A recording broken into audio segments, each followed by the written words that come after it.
మనందరి కోసం చేసిన వ్యక్తి. తనను దాటి ఆలోచించేవాడు.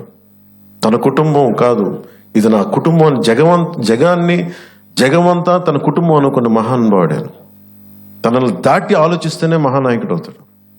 తన కుటుంబాన్ని దాటి, తన పరిసరాల్ని దాటి, తనది అని దాటి వచ్చినవాడు మహానాయకుడు అవుతాడు. అలాగే ఈరోజు మనకి ఆయన స్ఫూర్తిని మాకు క్యాబినెట్లో వివరించి చెప్పి మమ్మల్ని అందరినీ ఉత్తేజపరిచి ఆయన చేసిన త్యాగాల్ని మాకొకసారి మరోమారు గుర్తు చేసి మా అందరికీ ఒక బాధ్యతని గుర్తు చేసి మాకు ఆయన ఆత్మార్పణ దినాన్ని చాలా బలంగా జరుపుకోవాలి, మనం కృతజ్ఞతలు అయి ఉండాలి, దానికి మనం బద్దులై ఉండాలని చెప్పి 10 సార్లు మాకు ఉత్తేజపూరితంగా చెప్పిన శ్రీ నారా చంద్రబాబు నాయుడు గారి మనస్ఫూర్తిగా వారికి నా కృతజ్ఞతలు, నా అభినందనలు తెలియజేస్తాను.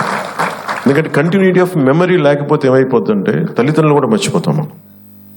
అలాంటిది ఈరోజు ఎందుకు జరుపుకోవాలంటే ప్రతిరోజు మనం గుర్తు పెట్టుకోవాలి.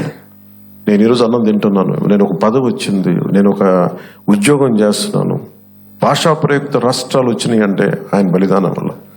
అది గుర్తుపెట్టుకోవడానికి ఇలాంటి సంస్మరణ దినాలు చాలా అవసరం గుర్తుపెట్టుకోవడానికి. అలాగే ఆయన చేసిన త్యాగాన్ని మరింత ఇనుముడింప చేయాలి అంటే ఇందాక గౌరవ మంత్రి పార్థసారథి గారు చెప్పినట్టుగా గౌరవ ముఖ్యమంత్రి శ్రీ నారా చంద్రబాబు నాయుడు గారి నాయకత్వంలో విజన్ 2047 ఆవిష్కరించారు పుస్తకాన్ని. ఎలా ఉండాలి విజన్ అనేది. ఆయన ఒక పుట్టి శ్రీరాములు గారు ఒక కలగన్నారు, ఆంధ్రులకి ఒక ప్రత్యేక రాష్ట్రం కావాలని. నందమూరి తారక రామారావు గారు తెలుగు ప్రజలను ఎప్పుడు కూడా మద్రాసులు అంటే నేను తెలుగు వాడినని సగర్వంగా చెప్పి, తెలుగువాడు కాలర్ ఎగరేసుకున్న తెలంగాణలో ఉన్న ఎక్కడున్నా సరే మాకంటూ ఒక ఉనికి ఉందని ఆత్మగౌరవాన్ని చాటి చెప్పిన మహానుభావులు శ్రీ ఎన్టీ రామారావు గారు.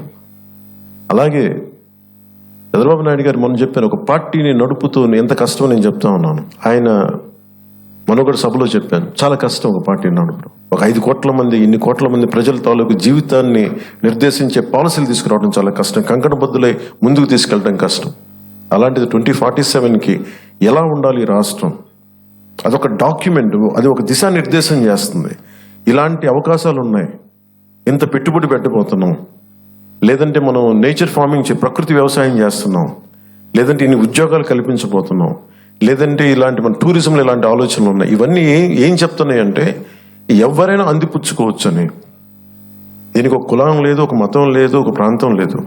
ఏ జిల్లాలైనా సరే, మనకున్న 26 జిల్లాల్లో కూడా కులానికి, మతానికి, ప్రాంతం లేకుండా ఎవరి సమర్థత ప్రతినిధి మీరు పెంపొందించుకుంటే ఈ అభివృద్ధిలో భాగస్వామ్యం కావచ్చని చెప్పేది డాక్యుమెంట్. అది దానికి ఎవరు విమర్శిస్తున్నారని ఎవరన్నా నాకు అనుకుంటే ఇలాగే విమర్శించారు ఆయన. 1990లో కూడా విజన్ 2020 ఏంటి అర్థం లేదన్నది అందరికీ కనిపిస్తే వాళ్ళు మహానాయకులు ఎందుకు అవుతారు? ఆయనకి కనిపించింది రాళ్లలో రప్పలో ఒక మహానగరాన్ని సైబరాబాద్ వచ్చింది, దానిలో కొన్ని లక్షల మంది. మన రాష్ట్ర విభజనకి సర్ప్లస్ బడ్జెట్ వచ్చేంత స్థాయికి ఒక